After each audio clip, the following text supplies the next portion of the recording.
My next guest is a former ICE supervisory special agent and survived a cartel ambush working on the drug kingpin apprehensions in Mexico in 2011. His partner, Special Agent Jaime Zapata, did not survive that attack. Victor Avila is now Assistant Director of the White House Office of National Drug Control Policy. Victor, it's always good to have you with us. Thank you very much for being here.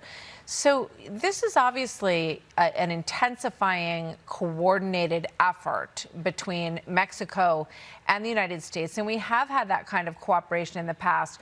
I want to play a soundbite from Senator Ted Cruz for you, who kind of gives us the big picture on how he sees what's happening right now. Let's watch. I met with senior officials in the Mexican government, and the message I conveyed to them is that they needed to get serious fighting the cartels. If you don't get serious, President Trump is going to. In the wake of the Maduro arrest, every dictator in Latin America, at 3 a.m. on January 3rd, they changed their shorts. Mexico has pivoted sharply, and this is a real manifestation of that. So the New York Times has sort of a companion headline to that: Mexico caught between Trump and the cartels. It's clear the president means business on cleaning this up. What's your reaction to all of it, Victor? Well, it's been a great week, especially for us here at ONDCP, to see this type of action finally taking place by Mexico, especially in the last year, Martha. It really is unprecedented, and we have to give credit where credit is due. Mexico has been incredible in fighting back, sometimes not in agreement with what they say, but I'd rather concentrate on the actions of what actually is happening here. And you're right, the United States has been in coordination with Mexico for many years, even when I worked there, providing intelligence, providing training, providing a lot of money. I was there during the Merida Initiative. So we've given a lot of billions of dollars, and this is actually the result that we want.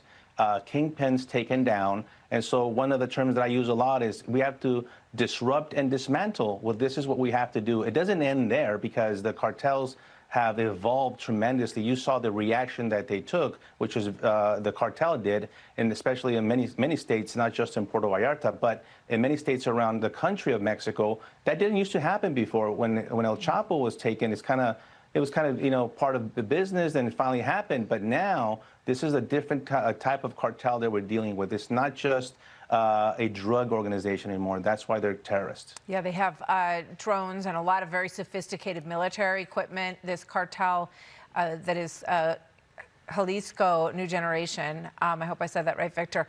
But, I guess my biggest question is, we've seen people within the government in Mexico at times who have been, uncovered as informants or having relationships with the cartels. There's been a symbiosis between the two sides, and there are plenty of good people in the Mexican government, and then there are people who sort of gave in to these kinds of relationships with the cartels. So how do you assess that now? And is it really different? If they keep pressing on this, is it possible that the cartels could finally fall like the families of the mafia eventually did in the United States? Well, if there ever was a day or a time to do it, it's right now. And yes, we can't ignore the corruption. The corruption is alive and well in Mexico, and it is embedded at many different levels of the government there, from state, local police, all the way up. And so we can't ignore that.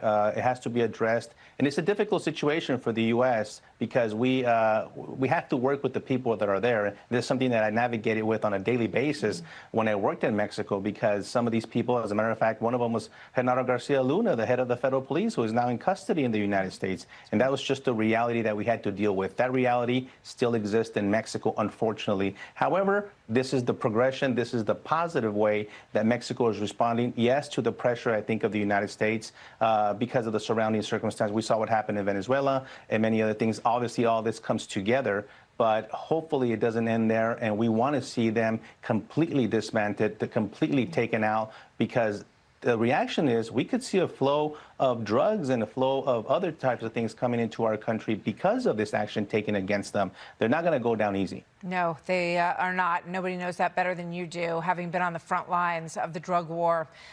Very good to have you with us, Victor Avila. Thank you very much. We're going to watch this story very closely. A lot of coordination at high levels on this, and the cartels have to be shaken in their boots a bit at this point. Hopefully, we can see the end of their grip on this beautiful country. Victor, thank you very much. Hey, Sean Hannity here. Hey, click here to subscribe to Fox News YouTube page and catch our hottest interviews and most compelling analysis. You will not get it anywhere else.